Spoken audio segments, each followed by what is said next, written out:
ఇవాళ నేను మీకు చూపించబోయే రెసిపీ సర్వపిండి. ఇది తెలంగాణ స్పెషల్ క్యూజిన్. చిన్న చిన్న మార్పులతోటి తమిళనాడు, ఆంధ్ర ప్రాంతాల వాళ్ళు కూడా చేసుకుంటారు. దాన్ని అక్కి రొట్టి లేదా తప్పేలట్టు అంటారండి. హాయ్ ఫ్రెండ్స్, ఈజీ వెజ్ రెసిపీస్కి తిరిగి స్వాగతం. సర్వపిండి తయారు చేసుకోవడం చాలా తేలిక. ఒక్క అరగంట ముందరగా అనుకుంటే సరిపోతుంది. ఇంట్లో ఎప్పుడూ మనకి బియ్యపిండి స్టాక్ ఉంటూనే ఉంటుంది. ఒక హాఫ్ అన్ అవర్ ముందరగా 1 టేబుల్ స్పూన్ శనగపప్పు నానబెట్టుకుంటే సరిపోతుంది. బియ్యపిండి ఎలాగూ రెడీగా ఉంటుంది, చేసుకోవడం చాలా తేలిక. నేను ఈ కప్ మెజర్మెంట్ తోటి 1.5 కప్ బియ్యపిండి తీసుకున్నాను. దాంతో నాకు 4 సర్వపిండిలు వచ్చాయి. దానిలో రుచికి సరిపడాగా ఉప్పు, కొద్దిగా కారము, 1 table spoon or half table spoon నువ్వుల పప్పు, ముందరగా నానబెట్టి ఉంచుకున్న శనగపప్పు ఒక 2 స్పూన్స్ వేస్తే సరిపోతుంది. అలాగే ఉల్లిపాయలు కూడా ఇలా సన్నగా ముక్కలు కట్ చేసుకోవాలి. పొడుగ్గా కట్ చేసుకున్నా పర్వాలేదు, పెద్దదైతే హాఫ్ చేసుకొని కట్ చేసుకోవాలి. ఆ ఉల్లిపాయలు కూడా వేసేసుకోవాలి. అలాగే 2 లేదా 3 పచ్చిమిరపకాయలు ఇలా పొడుగ్గా చీల్చుకొని అవి కూడా వేసేసుకోవాలి.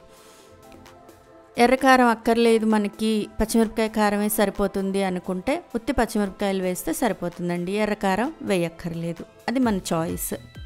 ఇవన్నీ కూడా బాగా కలుపుకోవాలి. ఉల్లిపాయలు నలిగేటట్టుగా బాగా చేత్తో గట్టిగా పిసుకుతూ కలుపుకోవాలి.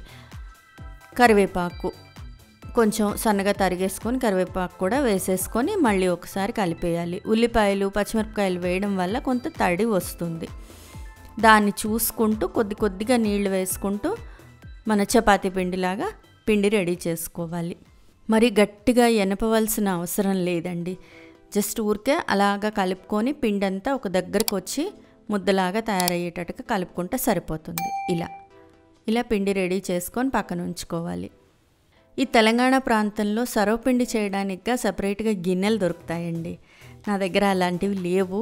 సో నేను అందుకని చెప్పి బాణలీలో అలాగే ఒక ఫ్రై ప్యాన్లో చేస్తున్నాను. అవి దొరికి మనకి ఇష్టం ఉంటే అవి కొనుక్కొని చేసుకోవచ్చు. జస్ట్ ఇలా పిండి కలిపేసి రెడీ చేసుకొని గిన్నె సైజుని బట్టి కొంత ఉండ తీసుకోవాలి. దాన్ని మనం ఎందులో అయితే చేయదలుచుకున్నామో దానిలో నీట్గా స్ప్రెడ్ చేసేసుకోవాలి.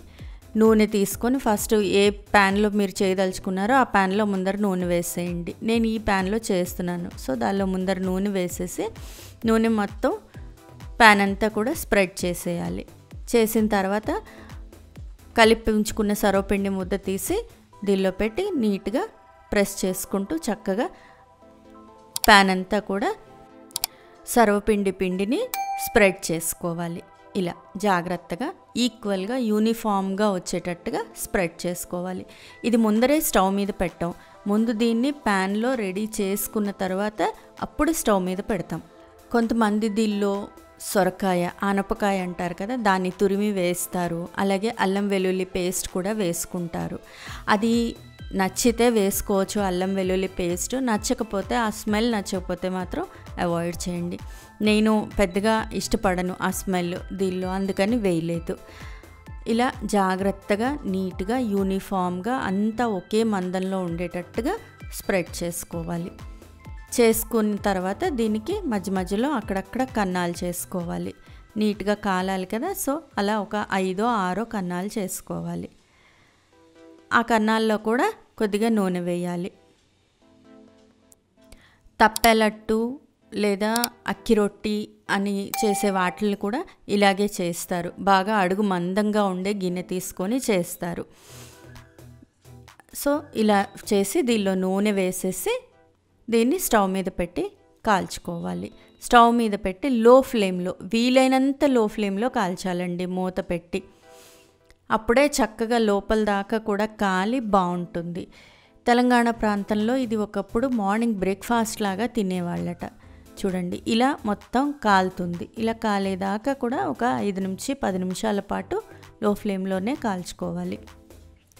గిన్నెని ఇలా కదిలిస్తే చక్కగా అది గిన్నెని వదిలేసుకొని కదిలిపోతూ ఉంటుంది. అలా అంతదాకా కాల్చి ఒకసారి తిప్పి కూడా ఒక 2 నిమిషాల పాటు మూత పెట్టి కాలేస్తే చక్కగా 2 పక్కల బాగా కాలుతుంది. మామూలుగా అయితే తిప్పక్కర్లేదు. నేను కొంచెం ఇలా తిప్పి కూడా కాలుస్తున్నాను. ఇలా రెడీ అయిన సర్వపిండిని సర్వింగ్ ప్లేట్లోకి తీసి సర్వ్ చేయడమే. ఈ ప్యాన్ ముందర చేసింది వేడిగా ఉంది, సో దీనిలో మళ్ళీ మనం తట్టలేము.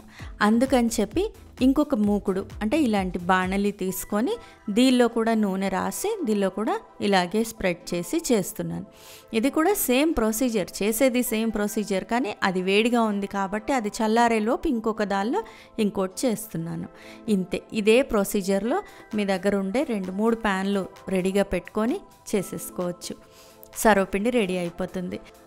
ఈ సర్వపిండిని మార్నింగ్ బ్రేక్ఫాస్ట్గా కూడా సర్వ్ చేసేవాళ్ళట, కానీ ఇప్పుడు మనం ఈవినింగ్ స్నాక్స్ లాగా అంటే టీ టైమ్ స్నాక్స్ లాగా తీసుకుంటే బాగుంటుంది. ఏదన్నా కారకారంగా ఉండే పచ్చడితో కూడా సర్వ్ చేసుకోవచ్చు. ఇది 2 డేస్కి మించి నిల్వ మాత్రం ఉండదండి. ఫ్రెండ్స్, ఈ రెసిపీ మీకు నచ్చినట్లయితే మీరు ట్రై చేయండి. మీ ఇంట్లో వాళ్ళకి టేస్ట్ చేసి చూపించండి. ఎలా వచ్చిందో నాకు కామెంట్ బాక్స్లో కామెంట్ చేయండి.